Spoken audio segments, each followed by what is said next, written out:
मेरा नाम रेणुका है। हमारे घर में चारों तरफ खुशियों का माहौल छाया हुआ था। हम 5 बहनें थीं और मेरी मुझसे छोटी चारों ही बहनों की शॉपिंग ही खत्म नहीं हो रही थी, क्योंकि मेरी शादी थी। मेरी बहनों की सबसे बड़ी बहन की शादी। मैं अपने मम्मी पापा की भी सबसे ज़्यादा लाडली बेटी थी। हम मिडिल क्लास लोग थे। मैं उनकी पहली बेटी थी, इसलिए वो मुझे सबसे ज़्यादा प्यार किया करते थे। हमारा कोई भाई नहीं था। मैं बहुत सिंपल और संस्कारी लड़की थी। मेरी चारों ही बहनें बहुत शरारती थी। मेरा बचपन से ही सपना था कि मैं एक डॉक्टर बनूं। मैं एमबीबीएस करना चाहती थी और अपना एक अलग क्लिनिक खोलना चाहती थी। मगर मेरे पापा ने कहा कि मैं तुम्हारी शादी करना चाहता हूँ। उन्होंने मेरी एक न सुनी और मेरी मर्जी के बिना मेरा रिश्ता तय कर दिया था। मेरे पापा का कहना था कि जब तक तुम्हारी शादी नहीं होगी, तब तक तुम्हारी छोटी बहनों की भी शादी नहीं होगी। शादी की बात तो मेरे पापा मेरे इंटर के बाद ही कर चुके थे, लेकिन मैंने बड़ी मुश्किल से अपने पापा को समझाया था और कहा था कि मैं एमबीबीएस करना चाहती हूँ। उन्होंने मेरे कहने पर मुझे वक्त दिया, मेरी पढ़ाई में पैसे खर्च किए, लेकिन अब पापा यही रट लगाए हुए थे कि उन्हें मेरी शादी करनी है।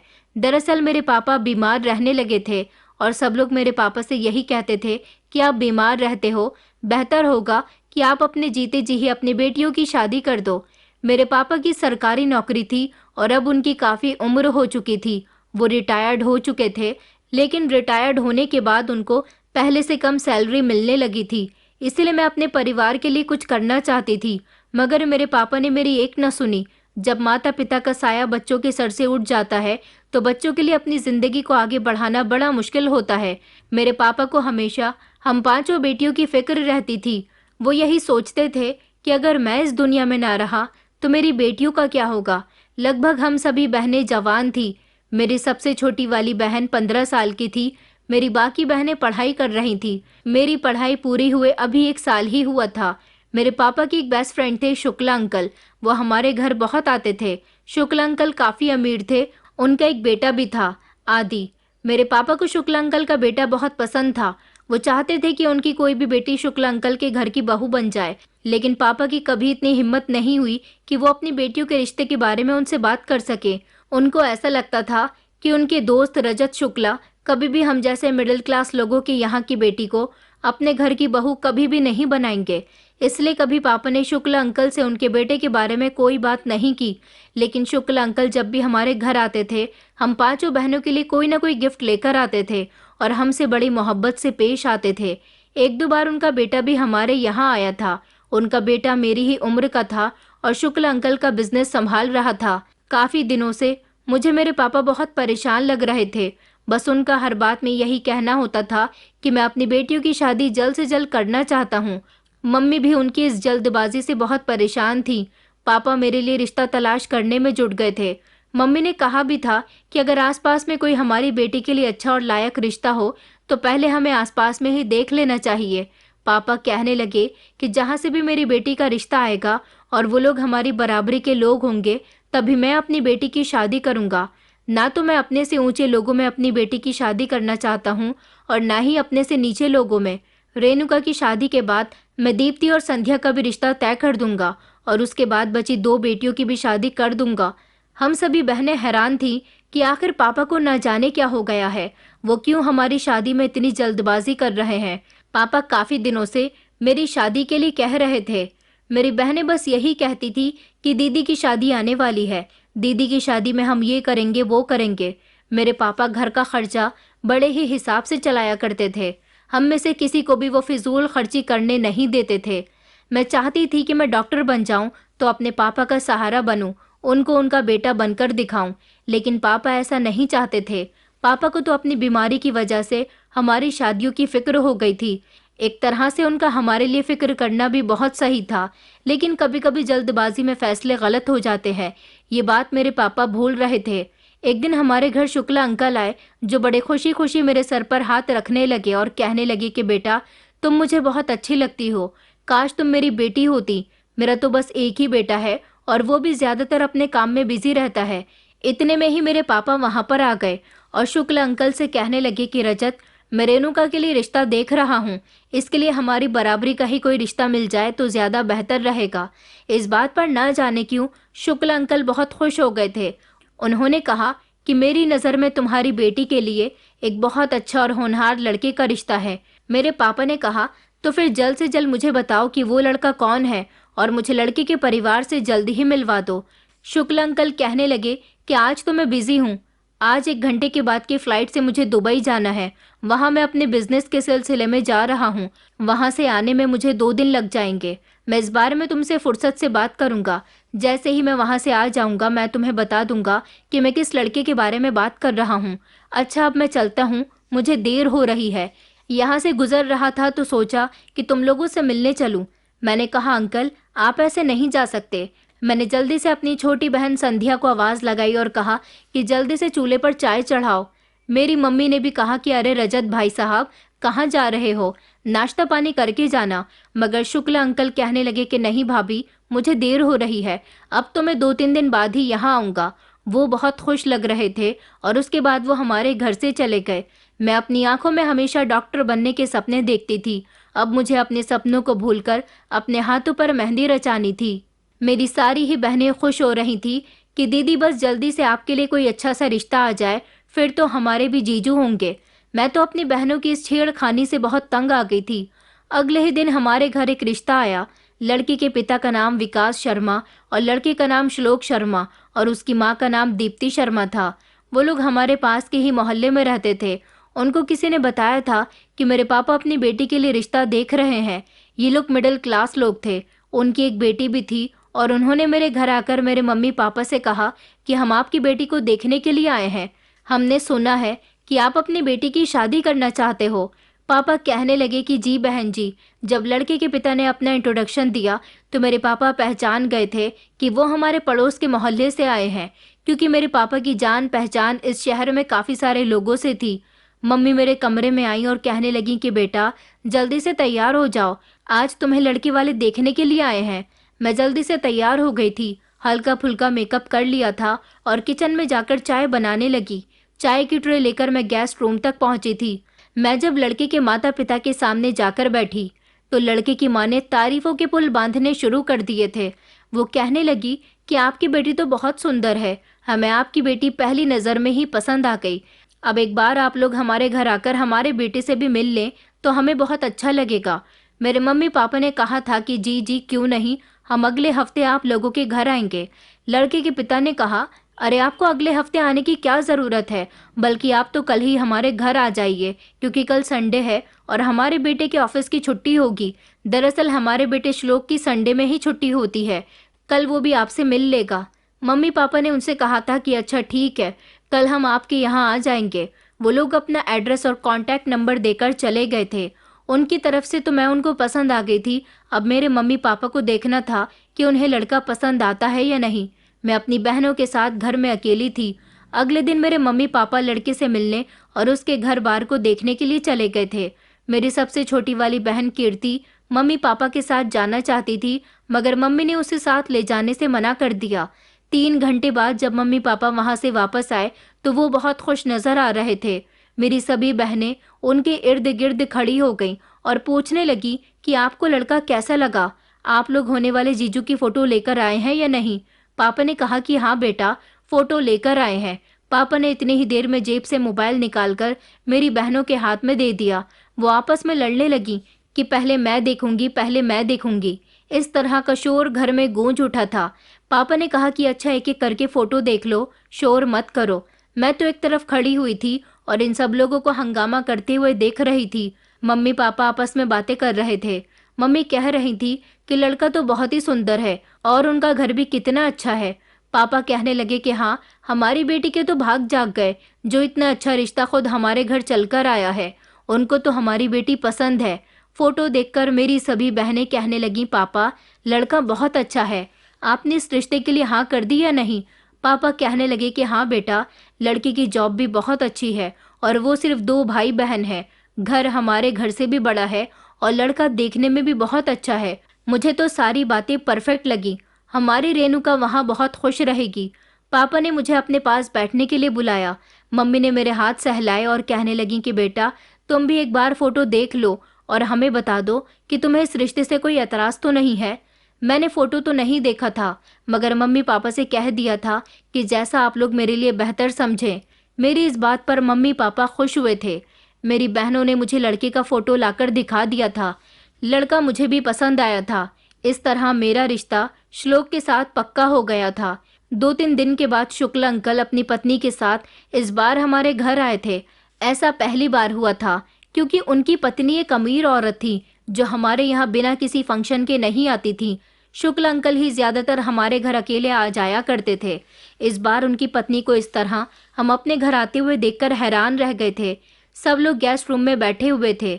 मैं और मेरी बहन संध्या किचन में नाश्ता बना रहे थे। संध्या कहने लगी कि दीदी, आज बड़ी हैरानी की बात है ना कि शुक्ला अंकल और आलेखा आंटी एक साथ हमारे यहाँ चाय पर आए हैं, वरना आलेखा आंटी तो हमारे घर तभी आती है जब हम उन्हें किसी फंक्शन में इनवाइट करते हैं। मैंने कहा हाँ, उनका इस तरह से आना मुझे भी कुछ अजीब लग रहा है। शायद वो पापा की तबीयत देखने के लिए आई होंगी। मैं और संध्या गेस्ट रूम में नाश्ते की ट्रे लेकर पहुंच गए थे। हम दोनों ने नाश्ता लगा दिया था। आलेखा आंटी मुझे देखकर कहने लगी कि बेटा रेणुका, तुम कैसी हो? मैंने कहा कि आंटी मैं बहुत अच्छी हूँ। इतनी ही देर में मेरी मम्मी ने कहा कि भाभी जी, आप यहाँ आई, हमें बहुत अच्छा लगा। उन्होंने कहा कि जी, आज तो मुझे यहाँ आना ही था। शुक्ला अंकल भी इस बात पर मुस्कुरा रहे थे। इतने में ही पापा ने शुक्ला अंकल और उनकी वाइफ को ये गुड न्यूज़ सुना दी कि हमने अपनी बेटी रेणुका का रिश्ता तय कर दिया है। ये बात सुनते ही जैसे उन दोनों पति पत्नी के चेहरे की हवाइयाँ उड़ गई थी। उनके चेहरे की मुस्कुराहट अचानक खत्म हो गई थी। आलेखा आंटी तो जैसे लगातार शुक्ला अंकल को घूर रही थी।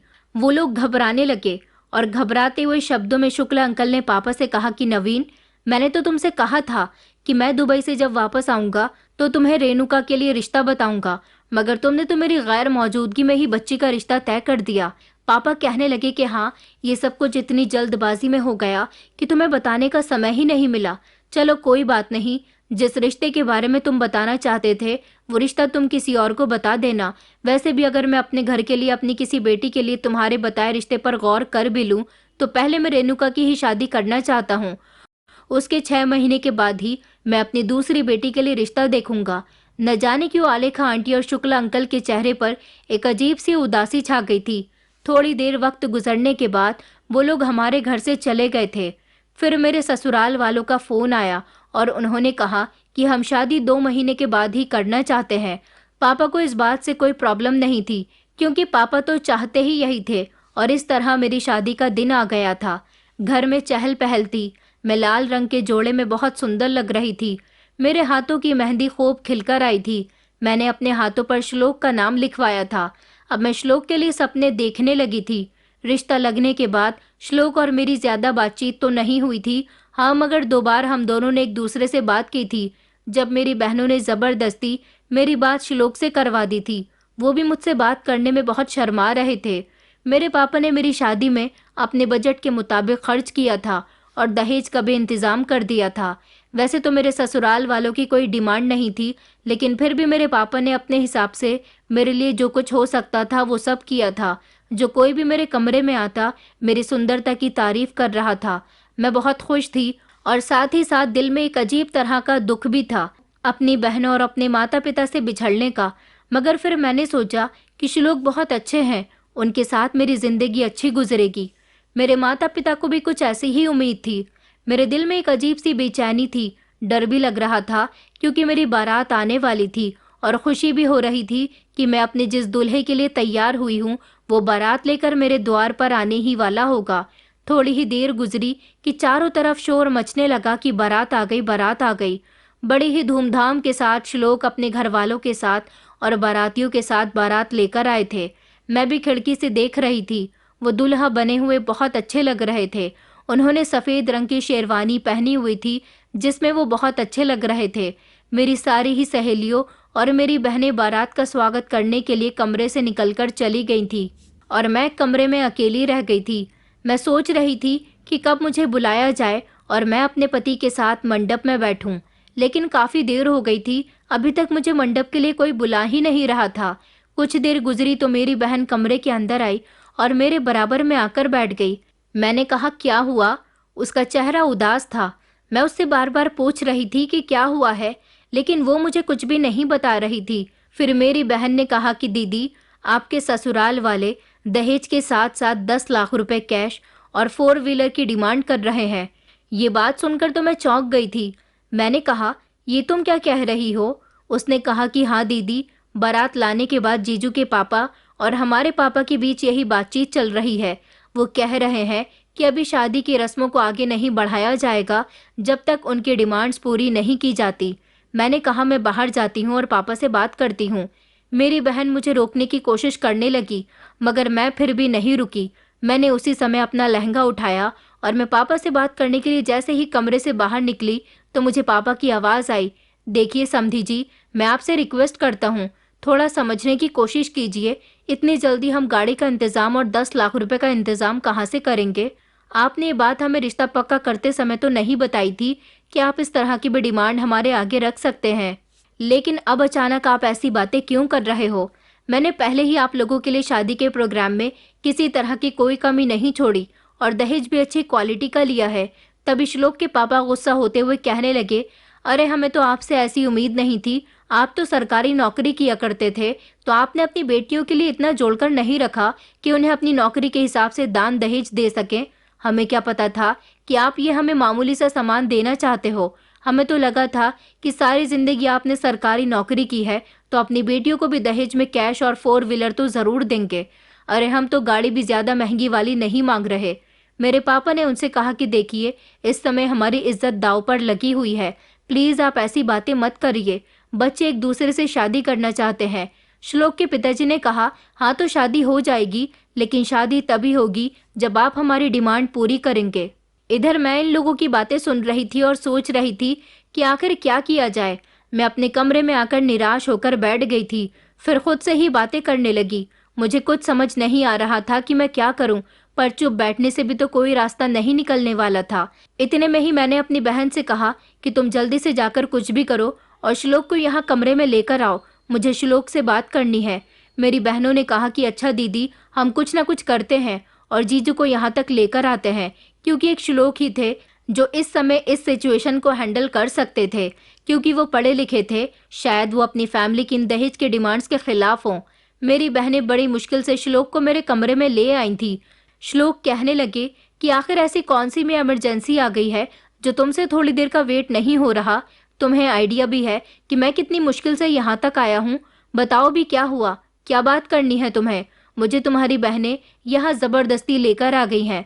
मैंने कहा, मुझे आपसे कुछ बात करनी है, मुझे माफ़ करना। बात ही कुछ ऐसी थी कि मुझे आपको अर्जेंटली बुलाना पड़ गया।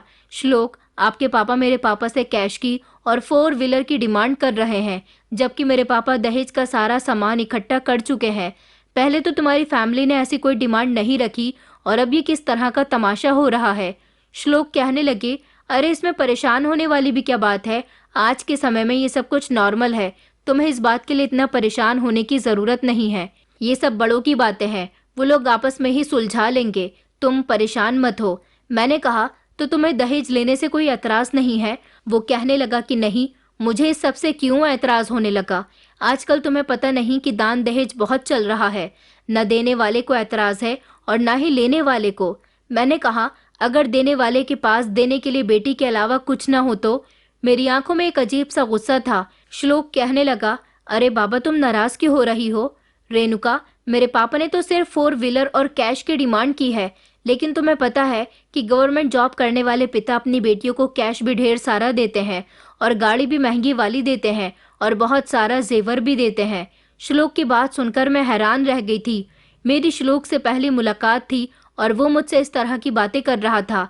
मैंने कहा कि श्लोक, मैं ऐसी कंडीशन में शादी नहीं करना चाहती जहां मेरे पापा को दहेज के लिए मजबूर किया जाए। मेरी इस बात पर अचानक श्लोक घबरा गए और कहने लगे कि पागल लड़की, ये तुम क्या कह रही हो? हम दोनों का रिश्ता ख़त्म करना चाहती हो? अरे मैं पापा को अभी जाकर समझाता हूँ कि वो इस बात को यहीं ख़त्म कर दें। तुम परेशान मत हो, अब तो तुम खुश हो ना? अच्छा, मैं जा रहा हूँ, सब लोग मुझे ही ढूंढ रहे होंगे कि ना जाने दूल्हा कहाँ चला गया। मैंने धीमी सी मुस्कान अपने होठों पर सजाई। ये सब कुछ मेरी बहन भी सुन रही थी। बाकी की बहनें मेरी बारात के स्वागत में लगी हुई थी। श्लोक वहाँ से जा चुके थे। मुझे तसल्ली हुई थी कि अब सब कुछ ठीक हो जाएगा। इधर मैं अपने पापा की इज्जत के बारे में सोच रही थी और सोच रही थी कि अब ना जाने नीचे क्या हो रहा होगा। इतनी ही देर में मेरी छोटी वाली बहन मेरे पास आई और कहने लगी कि दीदी, अब सब कुछ ठीक हो गया, थोड़ी ही देर में आपको नीचे बुलाया जाएगा। मैंने सुकून का सांस लिया। कुछ समय बाद वरमाला के लिए मेरी सहेलियां मुझे लेने के लिए आ गई थी। श्लोक ने मेरे लिए जो कुछ भी किया था, उससे मेरे दिल में श्लोक के लिए इज्जत बढ़ गई थी। मुझे मंडप में बिठा दिया गया था, लेकिन श्लोक वहां पर मौजूद नहीं थे। सब लोग कहने लगे कि दूल्हा कहाँ गया। इतने में ही श्लोक आ गए थे और उन्हें मेरे बराबर में बिठा दिया गया। मेरे मम्मी पापा के चेहरे पर मुझे एक अजीब सी उदासी नजर आ रही थी। मेरी शादी में शुक्ला अंकल और उनकी फैमिली भी आई हुई थी। उन्होंने भी मुझे आशीर्वाद दिया था। मेरे पति के चेहरे पर सेहरा था। खुशी खुशी मेरे फेरे हो गए थे और शादी की सारी रस्में भी हो गई थी। शादी अच्छे से संपन्न हुई थी। हम लोग खड़े होकर सबका आशीर्वाद लेने लगे। इतने में ही श्लोक ने मेरा हाथ पकड़ लिया। श्लोक के पिता कहने लगे कि विदाई की रस्म अभी नहीं होगी। ये सुनकर वहां पर मौजूद सारे ही लोग शॉक्ड रह गए थे। मेरे पापा ने कहा कि समधी जी, ये आप क्या कह रहे हो, किसका इंतजार है। तभी श्लोक के पापा कहने लगे कि इंतजार तो किसी का नहीं है, बस आपकी बेटी हमारे घर नहीं जा सकती। आपने अभी तक हमारी डिमांड पूरी नहीं की है। अपने बेटे की बात मानकर हमने ये फैसला किया था कि हम पहले बच्चों की शादी होने देते हैं, उसके बाद ही कैश और 4 व्हीलर की बात करेंगे। अब शादी तो हो चुकी है, लेकिन इससे आगे अब और कोई रस्म नहीं होगी जब तक आप हमारी डिमांड पूरी नहीं कर देते। श्लोक के पापा की ये बात सुनकर मेरा दिल बैठ गया था। मेरे मम्मी पापा भी उनको हैरानी से देख रहे थे। पापा कहने लगे कि समधी जी, आप क्या कह रहे हो। अभी थोड़ी देर पहले तो आपने कहा था कि आपसे गलती हो गई, आपको गलतफहमी हो गई थी और आपने माफ़ी मांगकर कहा था कि शादी की रस्मों को आगे बढ़ाया जाए, और अब आप बात को फिर से पलट रहे हो। श्लोक के पापा की बात सुनकर मेरी आंखों में आंसू आ गए थे। उन्होंने कहा कि हाँ, ये सब कुछ मैंने अपने बेटे के कहने पर किया, लेकिन अब आपकी बेटी हमारे घर तब तक नहीं जाएगी जब तक हमारी डिमांड पूरी नहीं हो जाती। मेरे पापा अपना दिल पकड़ने लगे। मम्मी और मेरी बहनें पापा को संभालने लगी। श्लोक ने अभी भी मजबूती से मेरा हाथ पकड़ा हुआ था। शुक्ला अंकल ने कहा कि ये क्या बदतमीजी है, एक पिता अपनी बेटी दे रहा है, ये तुम लोगों के लिए काफी नहीं है कि तुम्हें दहेज भी चाहिए। श्लोक के पापा ने शुक्ला अंकल से कहा, दहेज लेना कोई पाप नहीं है। अरे ये सब कुछ हम अपने लिए थोड़ी ना, इनकी ही बेटी के लिए तो मांग रहे हैं। शुक्ला अंकल कहने लगे कि शर्म आनी चाहिए तुम जैसे इंसान को इस तरह की बातें करते हुए।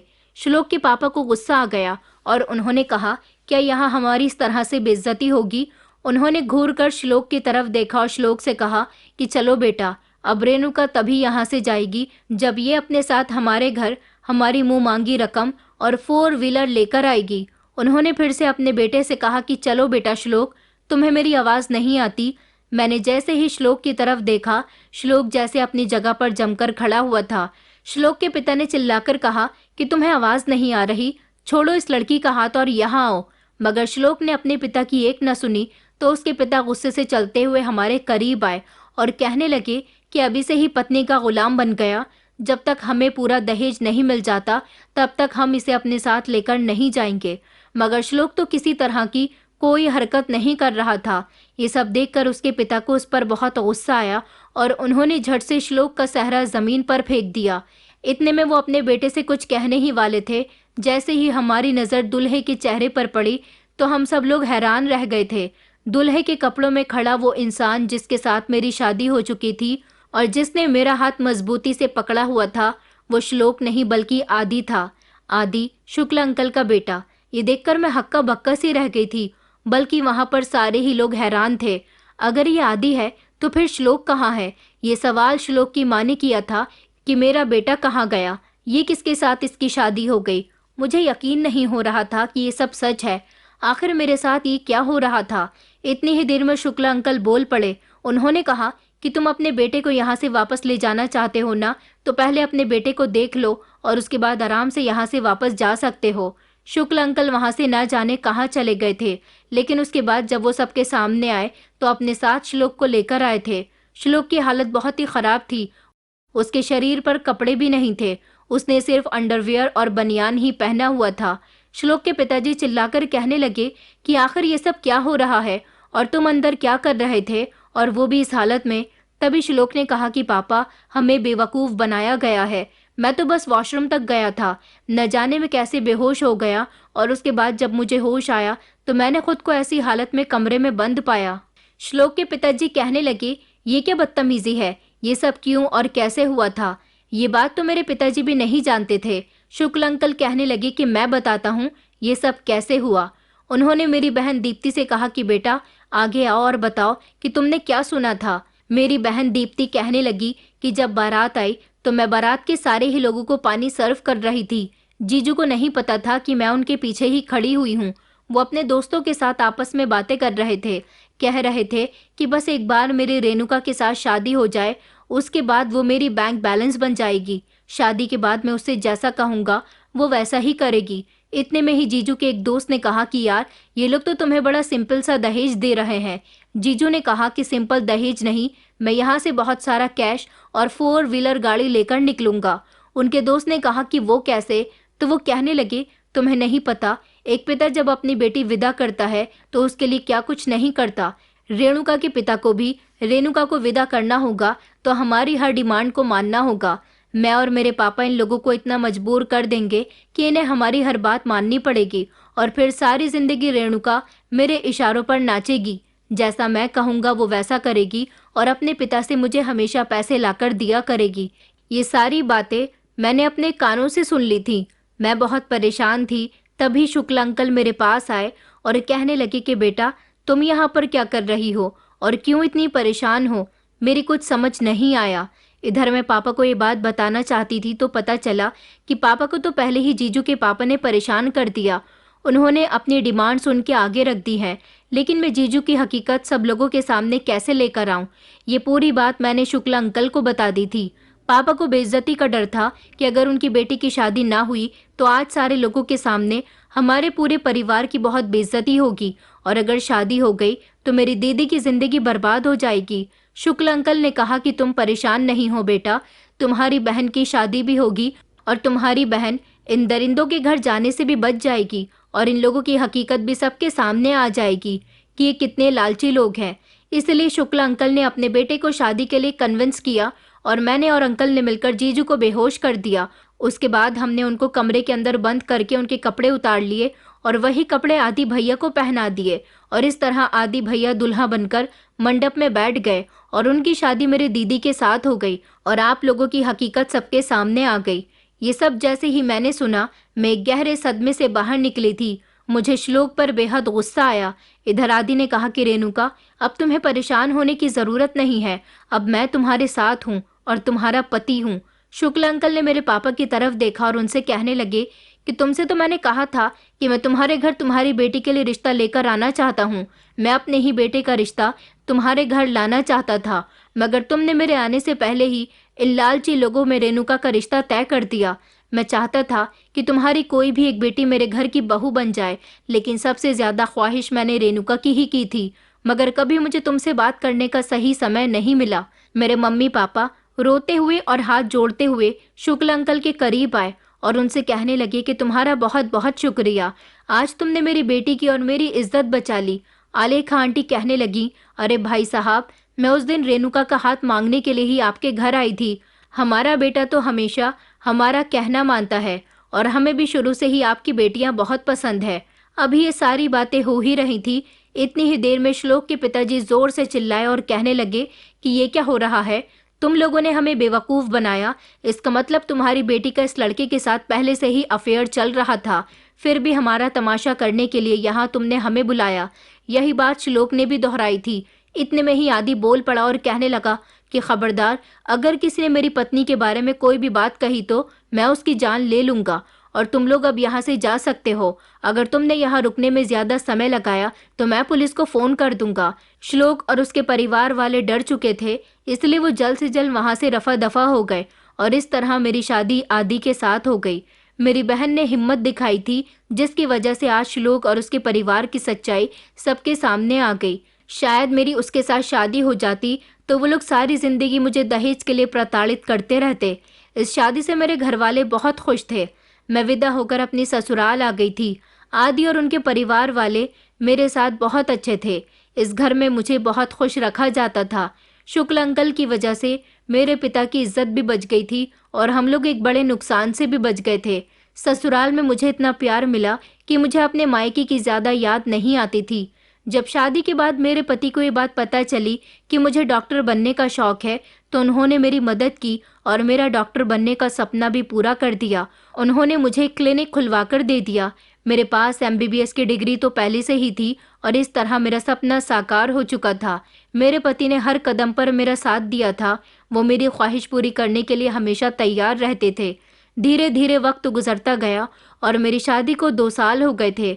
अब मैं रात को घर जाकर अपना क्लिनिक भी खोलती थी और सुबह के समय अस्पताल में भी नौकरी किया करती थी। एक दिन मेरे पास अस्पताल में एक ऐसा केस आया जो बड़ा ही खतरनाक था। एक 25 साल की लड़की जिसको बुरी तरह से जलाया गया था। इतनी बुरी तरह से प्रताड़ित किया गया था कि वो अस्पताल में गंभीर अवस्था में पड़ी हुई थी और मैं उसका इलाज कर रही थी। उसकी कंडीशन देखकर ये साबित हो चुका था कि ये पुलिस केस है। उसको अस्पताल में उसकी नंद लेकर आई थी। वो मासूम सी लड़की बहुत ही नाजुक दिल की थी। मैंने उससे बात करने की कोशिश की तो उसने रोते हुए मुझे बताया कि ये मेरी भाभी हैं और उनके साथ ये सब कुछ मेरे माता पिता और मेरे भैया ने किया है। मैंने कहा कि तुम्हारी भाभी के साथ इतना सब कुछ हो गया और तुमने पुलिस को ये बात नहीं बताई। वो कहने लगी कि मुझे नहीं पता था कि मेरे घर वाले इतने लालची भी हो सकते हैं कि मेरी भाभी की जान तक लेने पर उतर आएंगे। दरअसल मेरे परिवार वाले काफ़ी समय से मेरी शादी नहीं कर रहे। उनका कहना है कि तुम्हारी शादी तभी होगी जब तुम्हारी भाभी दहेज में ढेर सारे पैसे, जेवर और महंगा सामान लेकर आएंगी। वही हम सब तुम्हें शादी में दे देंगे। इस तरह तुम्हारी भी शादी हो जाएगी। मेरे पेरेंट्स मेरा रिश्ता भी नहीं लगाना चाहते थे। उनका मानना था कि अगर पहले रिश्ता लग गया तो फिर लड़के वाले शादी की जिद करेंगे। इसलिए उन्होंने सबसे पहले मेरे भैया की शादी करवाई। मेरे भैया की इससे पहले भी एक बार शादी टूट चुकी है क्योंकि मेरे घर वाले लालची लोग हैं। दहेज लेना ही उनका मकसद है। जब भाभी शादी करके हमारे घर में आई थी तब उनके घर वालों से उन्होंने मुंहमांगी कीमत वसूल की थी। लेकिन अब भाभी की ना तो माँ जिंदा है और ना ही पिता। मेरे माता पिता और भैया भाभी से कहते हैं कि अपने भाइयों से जाकर पैसे लाया करो। भाभी काफी समय से सब लोगों की बातें मान रही हैं, मगर वो कब तक अपने मायके जाकर पैसे ला सकती हैं। आज जब भाभी ने अपने मायके से पैसे लाने से इनकार कर दिया तो मेरी मम्मी ने भैया के साथ मिलकर भाभी पर केरोसिन डाल दिया और उनको जला दिया। वो तो मैं मौके पर पहुंच गई और मैंने जल्दी से अपनी भाभी को बचा लिया और जल्द ही उन्हें यहाँ अस्पताल ले आई। लेकिन मैं अब चाहती हूँ कि ये केस पुलिस केस बन जाए। मैं पुलिस को अपने परिवार वालों के खिलाफ बयान दूंगी। लड़की की कंडीशन सच में बहुत खराब थी। मैंने उसका इलाज किया। उसके शरीर का 60% हिस्सा जल चुका था। जब वो होश में आ गई तो पुलिस भी वहां पहुंच गई थी। पुलिस उसका बयान लेना चाहती थी। पुलिस के साथ साथ मैं भी लड़की के साथ रूम में ही थी। जब उसे होश आया तो उसने अपना बयान दिया। उसने कहा कि 1 साल पहले मेरी शादी हुई थी। मेरे ससुराल वालों ने दहेज में पूरे 20 लाख रुपए मांगे थे। मेरे माता पिता ने जैसे तैसे कर्ज उठाकर उनकी मांग पूरी कर दी थी, लेकिन इस सब से भी उनका पेट नहीं भरा तो शादी के बाद ये लोग कोई ना कोई बहाना करते और कहते कि मुझे मायके से पैसे लाकर देने हैं। मैं पैसे लाकर नहीं देती तो मुझे मारने पीटने लगते। मेरे पैसे ना लाने का अंजाम मेरे साथ मेरे ससुराल वालों ने ये कर दिया। लड़की अपने बयान दे चुकी थी। उसके ससुराल वालों के खिलाफ मुकदमा दर्ज हो चुका था और उनको हिरासत में भी ले लिया गया था। मगर जब मैंने इस लड़की के ससुराल वालों को देखा तो मेरे पैरों तले से जमीन निकल गई थी, क्योंकि ये लोग तो कोई और नहीं बल्कि श्लोक की माँ और श्लोक के पिताजी थे। इसका मतलब यही था कि श्लोक से मेरी शादी टूट चुकी थी। उसके बाद श्लोक ने सीमा नाम की इस लड़की के साथ शादी कर ली और फिर इसके साथ वही सब कुछ किया जो एक वक्त पहले ये लोग मेरे साथ करना चाहते थे। पुलिस इस केस को और ज्यादा मजबूत बनाना चाहती थी। एक तरफ सीमा भी अपने बयान दे चुकी थी और श्लोक की बहन ने भी अपने भाई, माँ और पिता के खिलाफ बयान दे दिए थे। लेकिन अब मैं भी ऐसे लोगों के खिलाफ आवाज उठाना चाहती थी। इसलिए मैंने पुलिस को बता दिया कि 2 साल पहले इन लोगों ने मेरे घर आकर भी कुछ ऐसा ही हंगामा किया था और ये मुझे अपने घर की बहू बनाना चाहते थे। मगर इनकी डिमांड पूरी नहीं हुई तो इन्होंने बारात वापस ले जाने का इरादा कर लिया था। पुलिस को भी मैंने वो सब कुछ बता दिया था जो मेरे साथ 2 साल पहले हुआ था। सीमा का केस इतना ज्यादा मजबूत हो चुका था कि उन तीनों को हिरासत में ले लिया गया। वो लोग अपनी बेटी को भी बेटी नहीं समझते थे, अपनी बेटी को कहीं लेकर नहीं जाते थे, उसको घर में बंद करके रखते थे और हमेशा उसे यही तसल्ली दिया करते थे कि जब तुम्हारी भाभी आ जाएगी और वो जो दहेज लेकर आएगी वही दहेज तुम्हें दिया जाएगा। आखिर ऐसे घटिया लोग इस दुनिया में क्यों मौजूद हैं? ऐसे लोगों को जीने का कोई हक नहीं है जो ना तो अपनी बेटी को बेटी समझते हैं और ना ही दूसरे की बेटी को कुछ समझते हैं। ऐसे लोगों को तो कड़ी से कड़ी सजा होनी चाहिए। कानून ने इन लोगों को कड़ी सजा दी थी। सीमा के भाई और भाभी ने भी उसका बहुत साथ दिया था। वो लोग अपने साथ सीमा को वापस ले गए थे, लेकिन मैं सीमा की मदद करना चाहती थी। मैंने सीमा को ऑफर दिया कि वो मेरे अस्पताल में नर्स की नौकरी कर सकती है। सीमा का इलाज भी मैंने मुफ्त में किया था। मैं उसको आत्मनिर्भर बनाना चाहती थी। अपने ससुराल वालों की हिंसा सहते सहते वो काफ़ी टूट चुकी थी, लेकिन मैंने उसको हिम्मत दी और आज वो मेरे अस्पताल में नौकरी कर रही है। श्लोक और उसके माता पिता जेल में अपनी सज़ा भुगत रहे हैं और अपने किए पर पछता रहे हैं। दोस्तों, उम्मीद करती हूँ आपको हमारी कहानी पसंद आई होगी। कहानी पसंद आई है तो वीडियो को लाइक करें, चैनल पर नए हैं तो चैनल को सब्सक्राइब करें और हाँ, नोटिफिकेशन बेल को ज़रूर दबाएं ताकि अगली अपडेट सबसे पहले आपको मिले।